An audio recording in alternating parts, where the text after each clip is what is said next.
नमस्कार, मेरा नाम बीना है और आप द बिहार टॉप देख रहे हैं। 13 जुलाई 2023 को राजधानी पटना में बीजेपी नेताओं के ऊपर लाठीचार्ज हुआ था। अब ये मामला दिल्ली पहुंच गया है। जी हां, लोकसभा स्पीकर ने दिल्ली में बिहार के डीएम और एसपी को तलब किया है। क्या है पूरा मामला, चलिए आपको विस्तार से बताते हैं। बिहार की राजधानी पटना में भाजपा के नेताओं पर हुए लाठीचार्ज का मामला अब दिल्ली पहुंच चुका है। लोकसभा स्पीकर ने पटना के डीएम व एसपी को इस मामले में दिल्ली तलब किया है। मालूम हो कि 13 जुलाई को पटना में बीजेपी के नेताओं पर पुलिस की ओर से लाठीचार्ज किया गया था। पटना में बीजेपी के नेताओं ने विधानसभा मार्च निकाला था। इसी दौरान डाकबंगला चौराहा पर लाठीचार्ज किया गया था। कई नेता इस लाठीचार्ज में जख्मी हुए थे। सांसद जनार्दन सिंह सिग्रीवाल ने इसके बाद कहा था कि जानबूझकर उनके ऊपर लाठीचार्ज किया गया है। वहीं अब इस मामले में लोकसभा स्पीकर ओम बिरला ने जिला अधिकारी और एसपी को दिल्ली तलब किया है। लाठीचार्ज के दौरान बीजेपी के कई नेता और सांसद जख्मी हुए थे और इसके बाद बिहार में ये मामला तूल पकड़ने लगा था।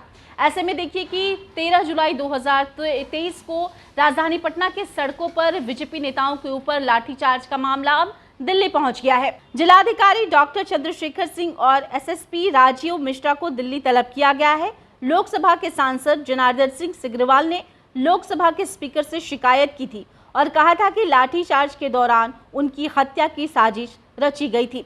बता दें कि लाठीचार्ज के बाद सांसद घायल हो गए थे और उन्हें अस्पताल में भर्ती कराया गया था। इसके बाद उनका अस्पताल में इलाज चला था। इसके बाद ही उन्होंने लाठीचार्ज की शिकायत लोकसभा के अध्यक्ष से की। इस शिकायत को संज्ञान में लिया गया है।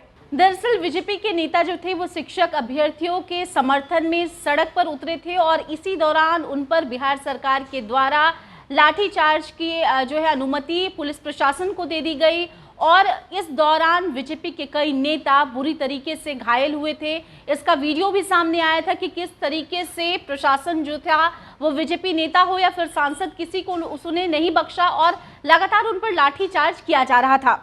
बीजेपी के नेताओं ने शिक्षकों की नियुक्ति को लेकर सदन से सड़क तक मार्च किया था। इनकी मांग थी कि शिक्षक बहाली की नई नियमावली को वापस लिया जाए।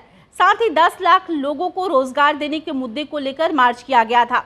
बीजेपी के प्रदेश अध्यक्ष सम्राट चौधरी के नेतृत्व में बीजेपी ने मार्च निकाला था। विरोध प्रदर्शन के दौरान पटना पुलिस की ओर से लाठीचार्ज किया गया, साथ ही पानी की बौछार भी की गई थी। बवाल के बीच बीजेपी नेता की मौत हो गई थी। फिलहाल 30 तारीख को पटना के जिला अधिकारी और एसपी को तलब किया गया है। अब देखना ये है कि इस मामले में आगे क्या संज्ञान लिया जाता है। आपकी क्या राय है, अपने राय कमेंट के जरिए हम तक दीजिए। इसके साथ ही अगर अब तक आपने हमारे यूट्यूब चैनल को सब्सक्राइब नहीं किया है तो इसे सब्सक्राइब कर लें और ऐसे अन्य तमाम खबरों के लिए बने रहें द बिहार टॉप के साथ। धन्यवाद।